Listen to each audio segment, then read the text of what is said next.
Muito bem, estamos chegando com mais uma entrevista aqui no nosso programa na Mega Rádio VCA. Eu vou conversar com a fonoaudióloga Luciana Filipetto. Ela já participou do nosso programa falando de outros assuntos. Hoje, especificamente, ela vai trazer para a gente informações sobre apraxia da fala.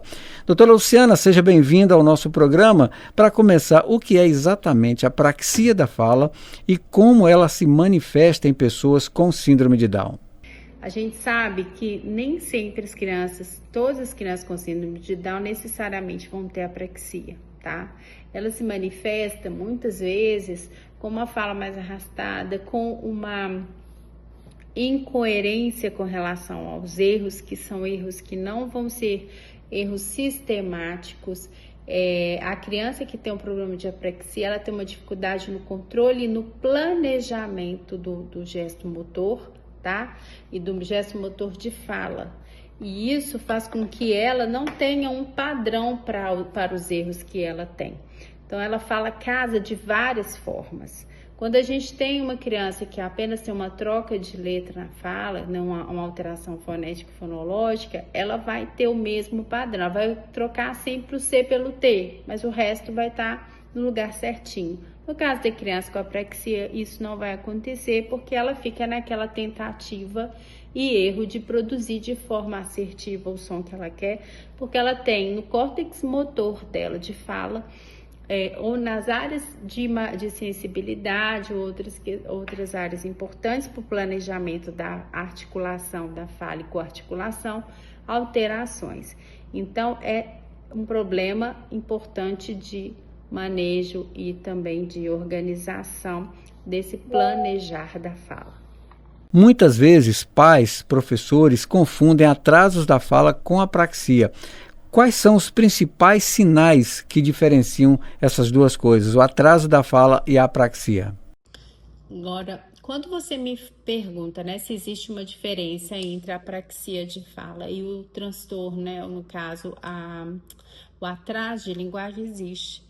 Porque, como eu disse, a apraxia é a dificuldade na formulação da fala, né? A gente fica tentando ali articular e eu não consigo.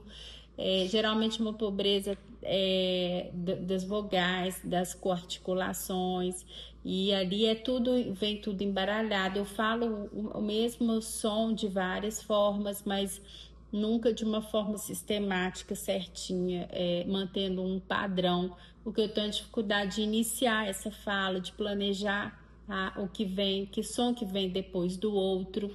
Então, isso é apraxia. Ele é um transtorno motor da fala.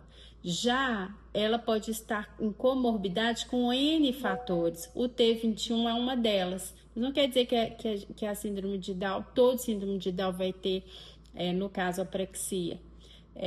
Outra questão que ela pode aparecer nos autistas, principalmente nos níveis de suporte maior, essa dificuldade de falar, de organizar, então uma fala com muita intensidade ou pouca intensidade, com dificuldade de articulação, de coarticular, a sequência certinha aí fica inexpressiva e não tem sentido, né? Agora, o atraso de linguagem, ele não tem nada a ver com esse planejar da ação de que vem depois da palavra, os sons que vêm uma sequência do outro. Ele tem a ver com uma ausência generalizada, às vezes, dessa palavra, na aquisição de conceitos, de categorias e na formulação de frases, né, para que você possa pedir aquilo com sentido. Então, uma coisa é na linguagem e a outra coisa é na fala, no encadeamento dos sons da fala, que é o caso da apraxia. Então, são coisas diferentes, tá? E essa questão da linguagem, o adquirir da linguagem, ela é em cima de treino, ela é em cima de vivência, de exploração do ambiente. E aí, à medida em que essa criança vai adquirindo vocabulário, ela vai tendo uma fala e vai saindo desse atraso de fala, mas ela não vai ter dificuldade no gesto motor, no gesto no encadeamento da fala. Isso é a diferença de um para o outro. Existe uma causa específica para o desenvolvimento da apraxia em indivíduos com síndrome de Down ou está relacionada aos mesmos fatores como qualquer criança? Essa pergunta, ela é uma pergunta que a gente tem que levar em consideração o seguinte: a aqui a causa específica da apraxia, ela não tem correlação com uma patologia ou com uma condição de neurodesenvolvimento ou uma síndrome, algo específico. A pessoa pode nascer com uma dificuldade de planejamento e execução dessa fala, por uma lesão no córtex motor de fala, por nas áreas de maior sensibilidade.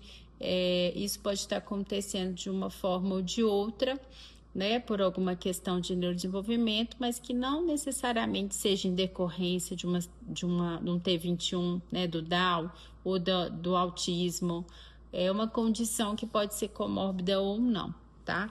Então, quando você me pergunta se existe uma causa específica para o desenvolvimento da apraxia nesses indivíduos, eu te digo que não tem uma causa específica, mas a síndrome de Down, ela pode aparecer como comorbidade assim, dessa apraxia, ou essa apraxia nessa criança, tendo essa apraxia, numa ordem maior do que outras pessoas, porque a gente já tem na síndrome de Down fatores de maior vulnerabilidade. Nós já temos ali uma organização da musculatura orofacial, das funções estomatognáticas de sucção, mastigação, deglutição com alteração.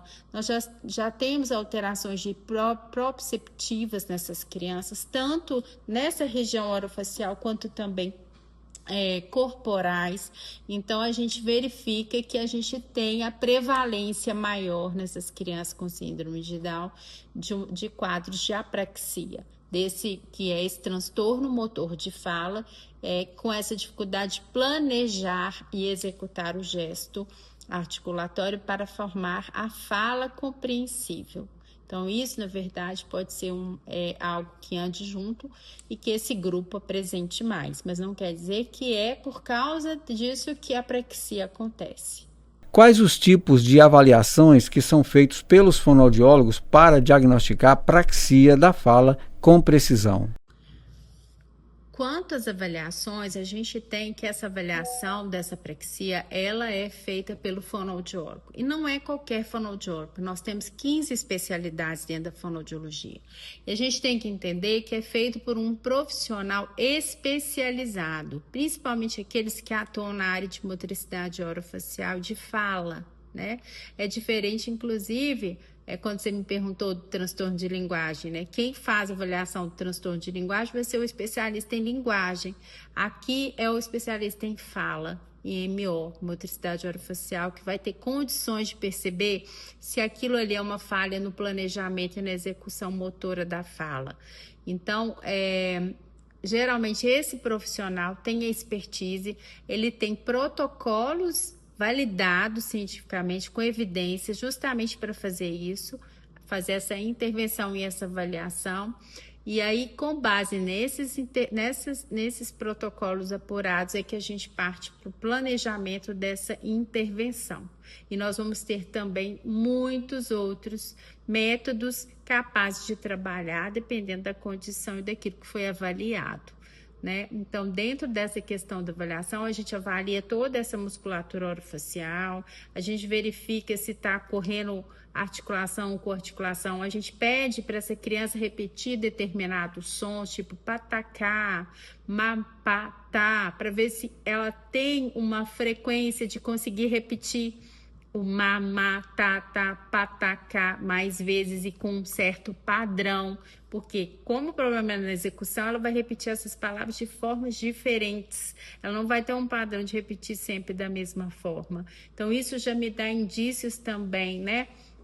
No caso de uma avaliação para poder ver se é uma apraxia, a gente vê dificuldades aí com a articulação e coarticulação dos sons da fala. A gente tem que avaliar como está sendo essa entonação, se é uma entonação mais arrastada, como que está sendo o entendimento e a inteligibilidade dessa fala. Então, são várias formas de intervir e várias formas também de estar ali sendo assertivas para cada criança, para cada indivíduo que vai apresentar a apraxia. E dentro disso nós temos também as formas certas de fazer essa avaliação, sim, com protocolos e com evidência. Em termos de tratamento, quais são as principais abordagens terapêuticas que são utilizadas para tratar com eficácia as crianças com a T21? No caso das crianças com síndrome de Down, apráxicas ou não, a gente tem que trabalhar essa tonicidade. A gente tem que trabalhar com pistas táteis, pôr a mãozinha para pedir para ela repetir o determinado som. A gente tem que trabalhar com questões de pistas auditivas e visuais. Então, a gente precisa trabalhar com a repetição de 5 a 10 minutos diários dessa forma de produzir aquela determinada palavra, correlacionando com aquela determinada figura. Em casos mais extremos, né, a gente pode trabalhar com comunicação alternativa aumentativa, que são aquelas pranchas onde a gente seleciona frases do dia a dia, palavras específicas para que a gente possa conseguir que essa criança se comunique, lembrando que comunicação ela envolve além de palavras, ela envolve gestos, ela envolve expressões faciais, isso tudo, desde que a pessoa consiga passar o que ela precisa, o que ela deseja, a gente já chama de comunicação. E nos casos de indivíduos não verbais, é crucial que a gente utilize a comunicação alternativa para que eles diminuam a ansiedade, que eles consigam expressar o que querem.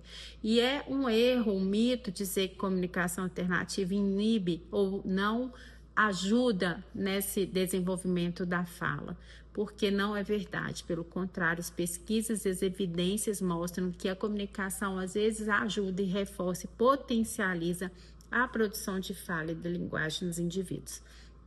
Então, dentro especificamente do quadro das crianças com Down, a gente precisa de trabalhar todo esse contexto com pistas, com estimulação auditiva, com estimulação estática, com repetição, com ludicidade, com afetividade, para que isso dê certo. O envolvimento da família para o tratamento é essencial. Que tipo de orientação prática os pais podem adotar em casa para potencializar os resultados com essas crianças, doutora? O envolvimento das famílias, ele é importante independente se essa criança é Down, se essa criança é autista, se essa é uma criança com desenvolvimento típico.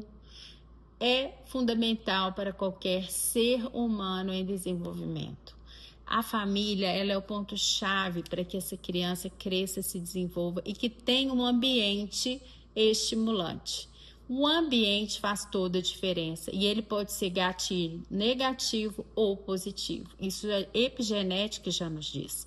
Então, quando a gente trabalha com um ambiente enriquecido, a gente tem a possibilidade de desenvolver linguagem e fala de uma forma mais adequada que é aquele que tem vulnerabilidade social e um ambiente não muito propício para isso. Então, a família é o ponto-chave, junto com a escola e junto com o profissional. Se um desses três, desse tripé não funciona bem, a gente não tem uma boa intervenção. Então, vamos ficar atentos a essa questão. E a família tem que ser uma família que motiva, que estimula e que gera nesse indivíduo vontade de estar sempre progredindo, crescendo, vínculo e afetividade suficiente para que ela queira desenvolver comunicação e fazer isso de forma assertiva.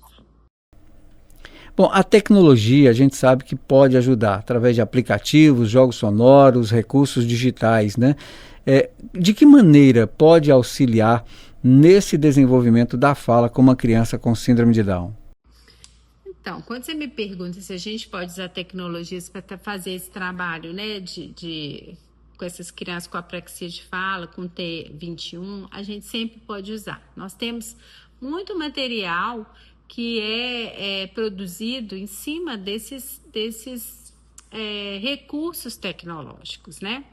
A gente tem muitas metodologias para fazer a intervenção também. Tudo vai depender de como e qual o seu objetivo com o seu paciente, né? E o que aquela criança precisa ou aquele adolescente que tem apraxia precisa otimizar para que ele possa fazer. E hoje a gente pode montar programas inteiros utilizando a inteligência artificial, porque eu preciso de pistas visuais, pistas auditivas, pistas sensoriais, para que ela possa fazer esse planejamento motor.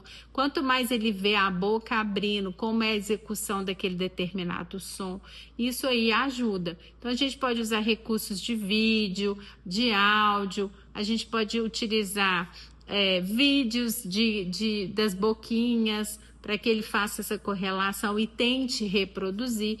A gente pode usar de vários recursos para trabalhar com a apraxia de fala. Então, e assim também podemos escolher determinadas e vários tipos diferentes de metodologias também para que a gente possa intervir, depende do seu foco, como eu disse. Então, a gente tem REST, Prompt e vários outros métodos que são utilizados pelo fonoaudiólogo após a avaliação desse aluno, desse paciente, para poder verificar, né, o que você vai escolher, tá bom? Muito bem, para finalizar a nossa entrevista, doutora Luciana, eu gostaria que a senhora deixasse uma mensagem para as famílias que têm crianças que estão no tratamento ou que até mesmo ainda não estão com tratamento da apraxia da fala e essas crianças que têm o síndrome de Down.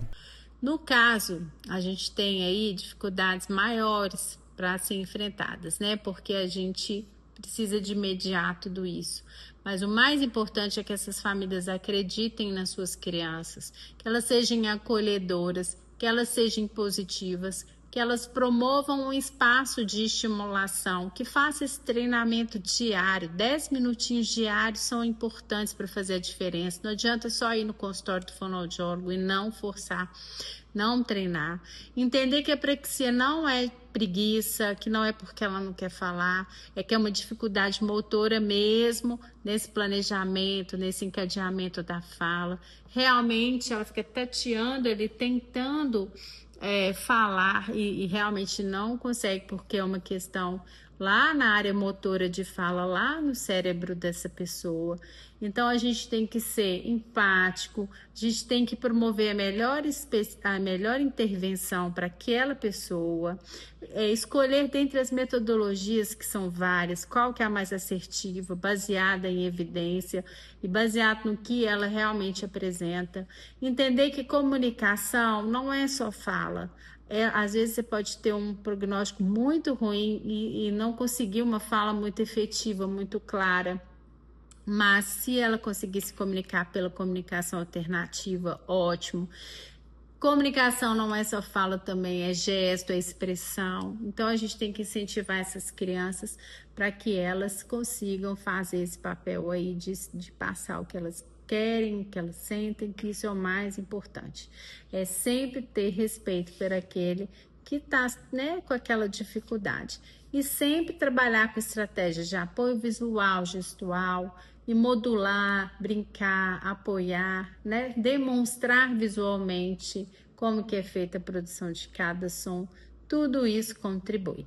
E família tem que entender que família tem que acreditar no filho, independente do que ele tenha, que a família não pode ser capacitista como a sociedade, e tem que entender que não é coitado, não é aquilo, é estimular essa criança para ir para frente, estimular as suas potencialidades e ir em frente. Eu conversei com a doutora Luciana Felipeto, ela que é fonoaudióloga e veio falar sobre apraxia da fala aqui no programa Inclusão em Foco.